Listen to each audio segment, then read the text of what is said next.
Good morning everyone. Today we will be explaining how to design and set up a common source JFET/MOSFET amplifier and plot the frequency response. So here we have the circuit. The first circuit we call it as biasing circuit and the second one the circuit diagram. In the biasing circuit we will not be using any AC components. We will only check whether this particular circuit properly works or not. So in the absence of AC components, first we will give VDD, either it can be 10 volt up to 12 volts.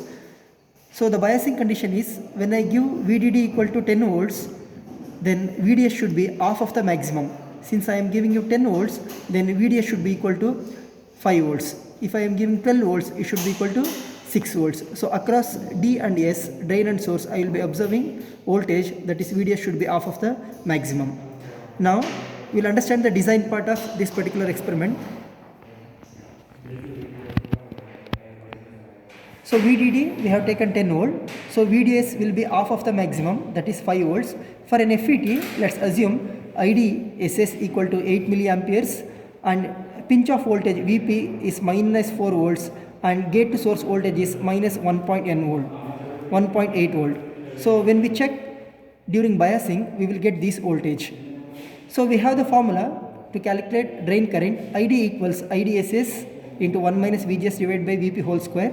So substituting the values, IDSS that is 8 milliamperes, VGS minus 4 and VGS 1.81, VP 4. So minus and minus get cancels. I will be getting ID equal to 2.4 milliamperes. Now we will be applying KVL to the outer loop.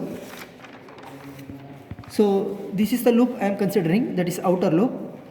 So if I start from this point, so VDD equals ID into RD plus RS plus VDS.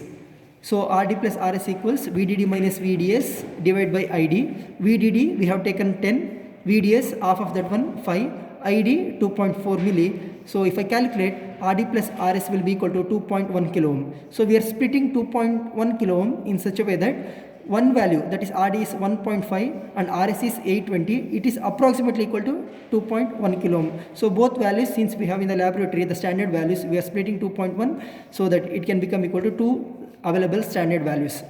Now we have to find out remaining two values, that is R1 and R2. So to that one we are considering the formula voltage divider rule, VDD into R2 divided by R1 plus R2 equals VGS plus VRS.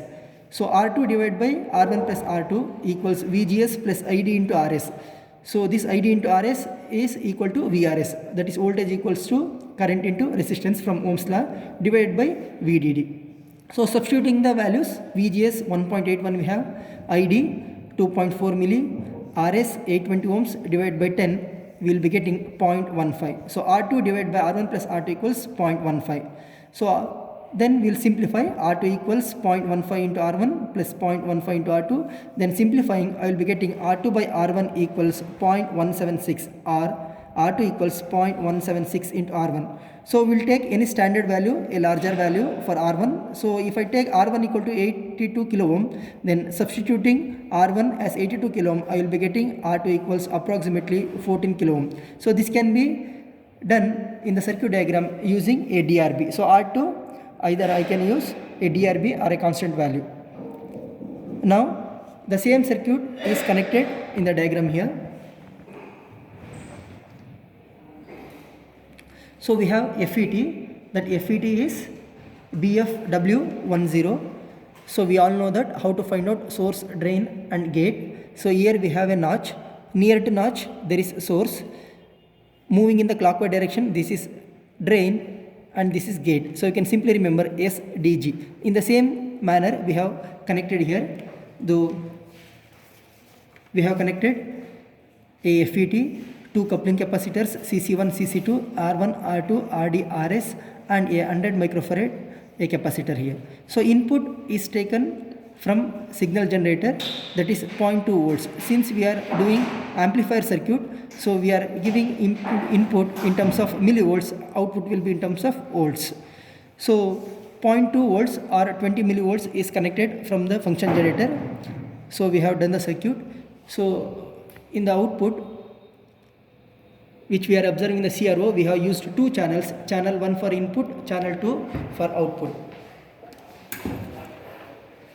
So the first one is input 20 millivolts constant. So it is 1 division into 20, so 20 millivolts. So output I have to find out, or I have to observe by varying the frequency. So here for 1 kilo we can see it's very less, and if I increase to around 10 kilo we are getting some constant value. Again at 100 kilo again we have constant value. If I move to still higher value, that is 1 mega, then the bandwidth decreases. So we can easily observe with the help of graph, that is initially for lower frequency the gain will be very less, and for higher frequency gain will become constant. Still at higher frequency gain reduces. So over a certain band of frequencies the gain remains constant. So the higher frequency value and the lower frequency value we will take from plotting the graph. F2 minus F1 will be our bandwidth. Thank you.